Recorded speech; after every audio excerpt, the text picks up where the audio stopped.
Hi, everyone, and welcome to This is Growing Old, the podcast all about the common and human experience of aging. I'm Lindsay Clarke, Vice President of Health Education and Advocacy at the Alliance for Aging Research. Today, we're celebrating Grandparents' Day by interviewing Donna Butts, Executive Director of Generations United. I'm talking with Donna about why Grandparents' Day is so important and how the Alliance for Aging Research is working with Generations United to promote vaccines across the generations.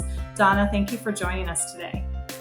Lindsay, thank you. All of Generations United are thrilled to be working with the Alliance for Aging Research on Grandparents' Day, as well as other important initiatives. So thanks for the invitation to join you today. Oh, it's our pleasure.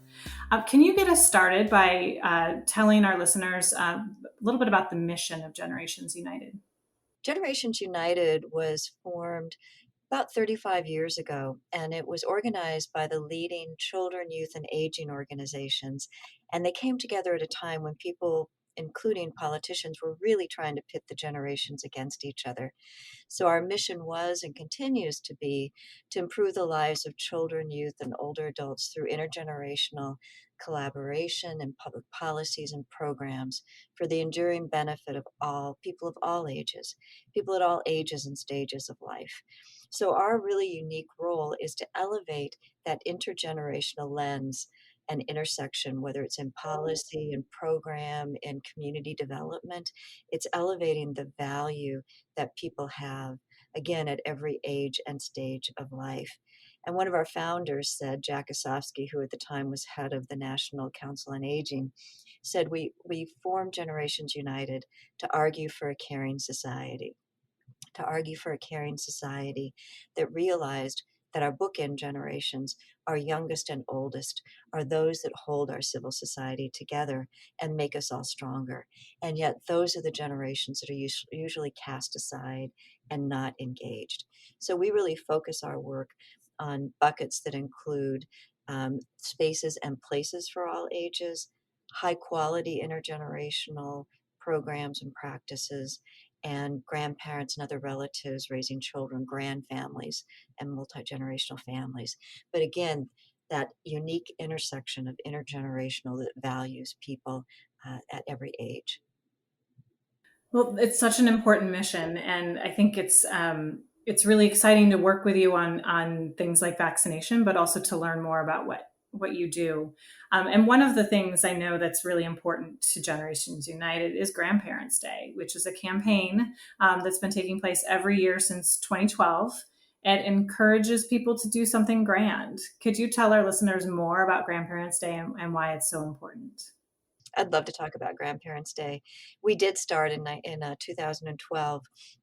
We looked at Grandparents' Day, which was actually signed into law by Congress back, it's been years ago. I think it was back in the 60s. And it was just a little known holiday. And what we didn't want it to be, and what we were dreaming or thinking it could be, we didn't want it to be just a time where you remember to call grandma or grandpa or your grandchild, or send a card or do something like that. We really felt like it provided an opportunity and a platform for doing something grand, and doing something grand with or on behalf of another generation. So we started, as you said, in 2012, really elevating Grandparents' Day and engaging partners, national partners, which we're, again, delighted that the Alliance is one of those national partners, to share common messages and to elevate the opportunity to their members and their networks. So we really wanted it to be a time of action, not a day off, but a day to engage. And so we've seen a lot of growth. Obviously, there's the commercial aspect of it, but there's also giving people the opportunity to explore what it means to be a grandparent today, and the fact that we have so many living generations. And it's not just grandparents, it's great grandparents, great great grandparents, aunts, uncles, but it's all of those older adults that can contribute to an upcoming generation. I love it. And I'm assuming that people can find out more about Grandparents' Day on your website. So could you tell everyone what your URL is? I would encourage people to go to grandparentsday.org, which is our website, grandparentsday.org, or go to Generations United's website, which is gu.org. And on both sides, we have a number of resources for people that are free, downloadable, to give you ideas, to give you suggestions on things that you might do, whether it's Grandparents' Day or the other 364 days of the year. Great. Well, I encourage people to get involved this coming Sunday and throughout the year. I think it's a really wonderful campaign. And then switching gears a little, we talked about Generations United joining the Alliance for Aging Research on vaccine work, and we're going to be co-hosting a webinar this Monday, September 13th, called The Truth About Vaccines, How to Stop Disinformation and Promote Vaccines Across the Generations. And this is the day after Grandparents' Day. So what are some things that grandparents should know about vaccines? I'm really looking forward to the webinar too. I think I'm so grateful that you folks are doing the webinar as well as this. But grandparents play a really important role. I was just reading the other day about someone who was talking with their grandparent about the COVID vaccine, and the grandparents said, "Well, of course I'm vaccinated." Elvis told, I learned that from Elvis back in the 50s, the importance of accepting a new vaccine and the difference it can make in our country and our society. So older adults, grandparents, whether they're grandparents or grandfriends, have an important role to play in helping young people who haven't lived through a pandemic, who haven't lived through um, a preventable illness, disease, about the importance of vaccinations.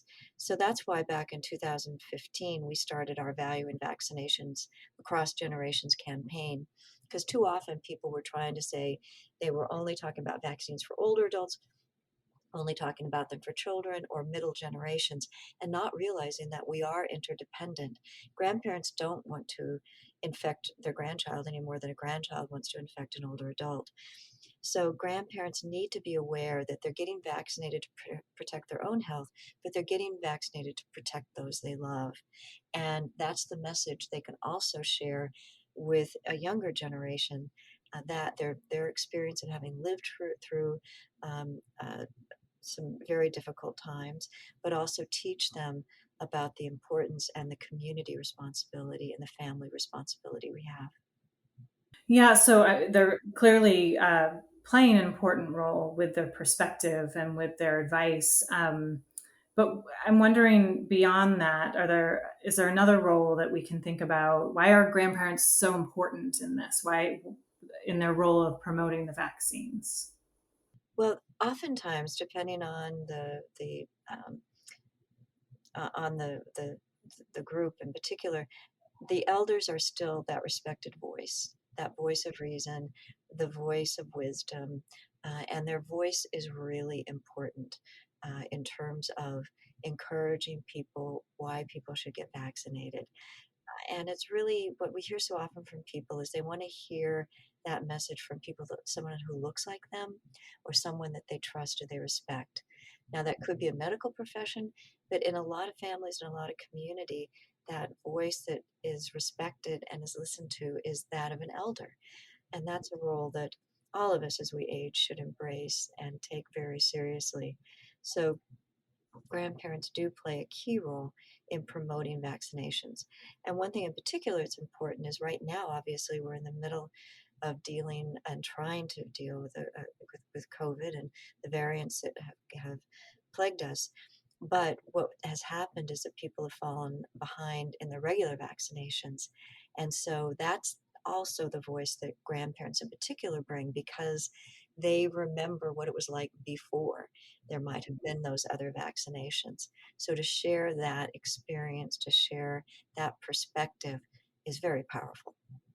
Yeah, absolutely. I think many of us had sort of fallen into this taking vaccines for granted, right? Because we didn't see how devastating these diseases could be. And, hopefully we were still getting our vaccines anyhow. But I think it's really important to have that perspective there.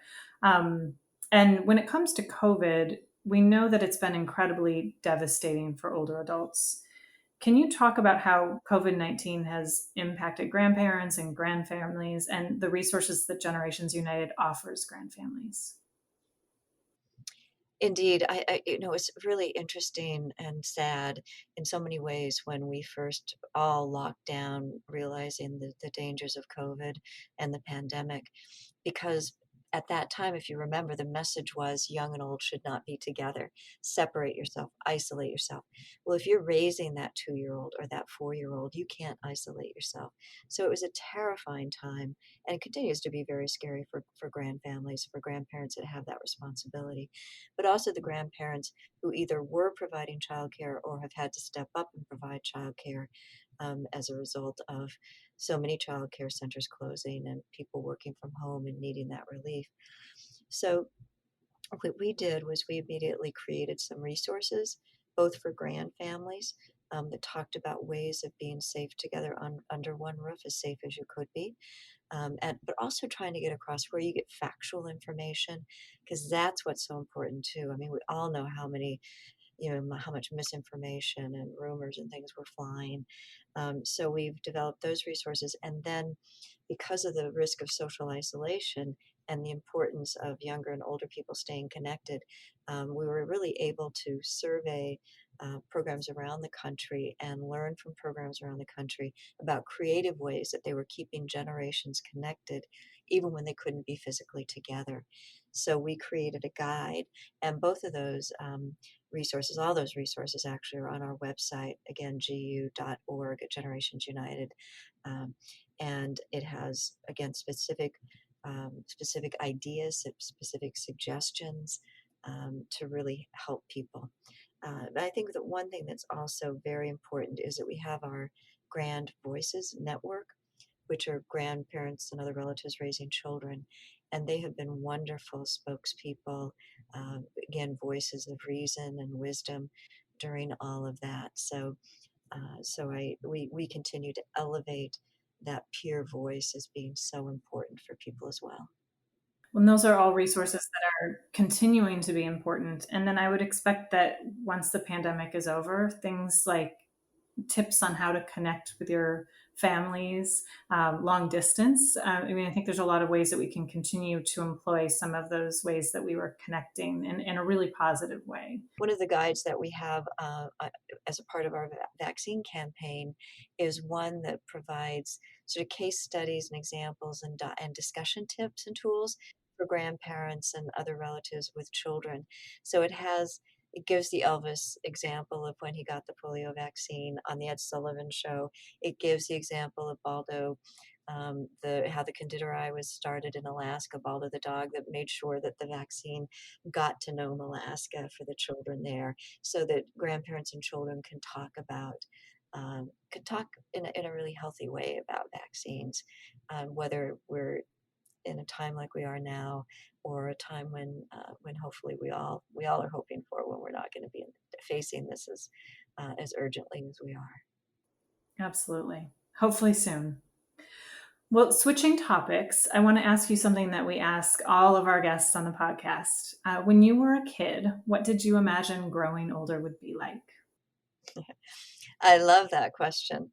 It's always so fun because I remember when I was younger, and the year 2000 seems so far away.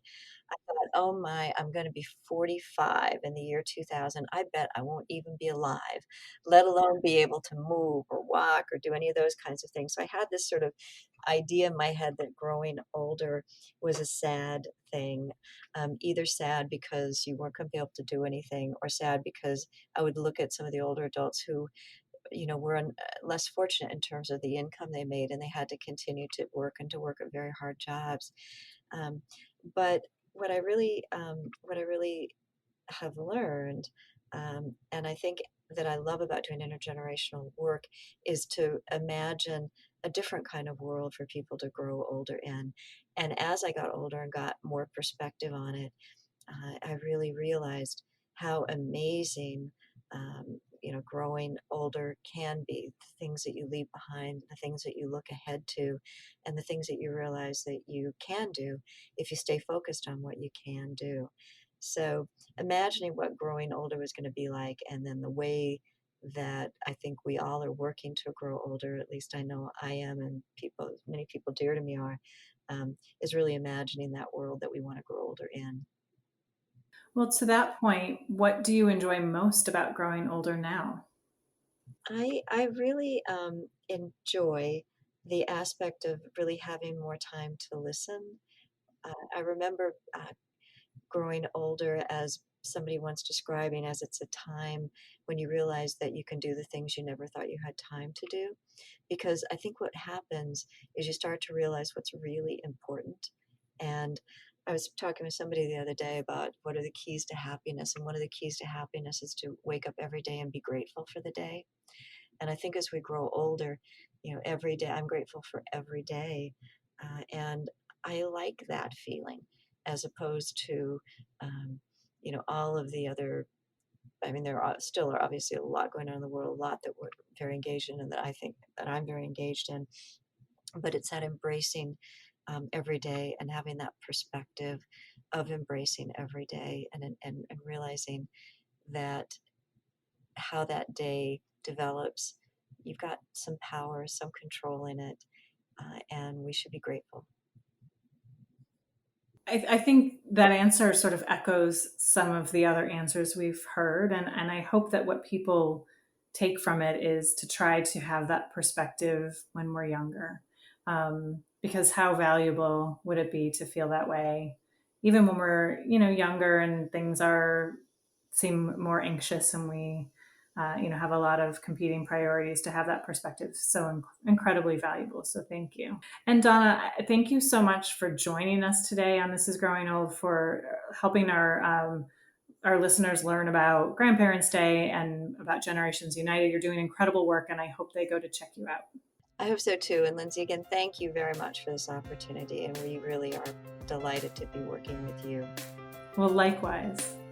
And before we wrap up, I want to encourage all of our listeners to join us for the up and coming webinar we discussed earlier, The Truth About Vaccines. It will be on September 13th at 1 p.m. Eastern Time. The webinar will feature Donna as well as Dr. Todd Wallin, who's Chief Executive Officer at Kids Plus Pediatrics. He has become a big voice in misinformation for vaccines.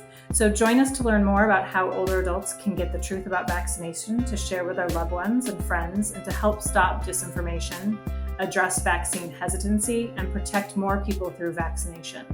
You can register at bit.ly/the truth about vaccines webinar, or at the link which is in our show notes. We'll also be announcing 2 new resources during the webinar that will help you share the truth about vaccines. We hope you'll join us.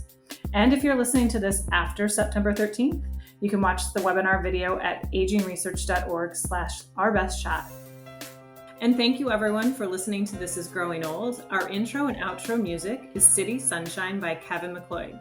Please stay tuned for new episodes every other Wednesday. You can subscribe on Apple Podcasts, Google Podcasts, Spotify, or anywhere else you listen to podcasts. And please rate and review us if you're enjoying the show. Thank you for listening to This Is Growing Old, and have a great day.